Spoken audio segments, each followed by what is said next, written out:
Doctor ইউনূসের মুখের কথার চাইতে কাজের সংখ্যায় যেন ঢের বেশি। তিনি যতটা না নিজ সরকারের প্রশংসা ও স্বজনপ্রীতি দেখিয়েছেন তার চাইতে কয়েক শতগুণ উন্নয়ন দেখছে বাংলাদেশ। তার মাত্র 5 মাসের কাজ অনেক সরকারের 5 বছরের চাইতেও অনেক বেশি। ডক্টর মোহাম্মদ ইউনূস মাত্র একদিনের প্রচেষ্টায় কি করতে পারেন তার একটা নমুনা দেখি। তিনি বিগত দীর্ঘ কয়েক বছরে দেশ থেকে বিদেশে পাচার হওয়া অর্থ ফেরত আনতে শ্রীলঙ্কার প্রধানমন্ত্রীর সঙ্গে আলোচনা করে আন্তর্জাতিক সহযোগিতা প্রত্যাশা করেন, যার পরিপ্রেক্ষিতে শ্রীলঙ্কা একটি নতুন আইন প্রণয়ন করে পাচার হওয়া অর্থ ফেরত আনতে, চিকিৎসা ও ভ্রমণের ক্ষেত্রে থাইল্যান্ডের ভিসা আরও সহজতর করে তুলতে থাই প্রধানমন্ত্রীর সাথে আলোচনা সেরেছেন ডক্টর ইউনূস, যার দরুন থাইল্যান্ডের প্রধানমন্ত্রী পেতংট্রান সিনাওয়াত্রার কাছে থেকে ইতিবাচক সাড়া মিলেছে। জলপথ, আকাশপথ ও সড়কপথ এই 3টি পথে যাতায়াতের বিষয়েও আলোচনা অগ্রসর হয়েছে, যার কারণে ফ্রি ট্রেড এগ্রিমেন্টের জন্যও আশাবাদী বাংলাদেশ। রোহিঙ্গা ইস্যু নিয়ে দীর্ঘ 7 বছর থেকে ভুগছিল বাংলাদেশ। সেখানে ডক্টর ইউনূস জাতিসংঘের মহাসচিবকে বাংলাদেশ সফরে আহ্বান জানান। মহাসচিবের বাংলাদেশ সফরের মাত্র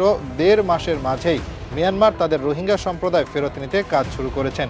70,000 জনের পরিচয়পত্রের যাচাই বাছাই করার পাশাপাশি 1,80,000 রোহিঙ্গা ফেরতের কথা দিয়েছেন। বাকি 5 লক্ষাধিক রোহিঙ্গা ও ফেরত নেওয়ার আশ্বাস মিলেছে। এমনকি মার্কিন সরকার কর্তৃক রোহিঙ্গাদের বরাদ্দ অনুদান জনপ্রতি মাসিক $7 থেকে বৃদ্ধি হয়েছে $12। এছাড়াও আলোচনার মাধ্যমে বাংলাদেশকে আসিয়ানের সাথে যুক্ত করার পরিকল্পনা পাকাপোক্ত করেছে অন্তর্বর্তীকালীন সরকার। এটি সক্ষম হলে Indonesia, Malaysia, Singapore, Thailand, Philippines, Vietnam, Laos, Myanmar, Cambodia ও ব্রুনাইয়ের সাথে ভিসা ছাড়াই যাতায়াত করতে পারবে বাংলাদেশ। এই সকল কিছু করতে ডক্টর ইউনূস সময় নিয়েছেন মাত্র একদিন।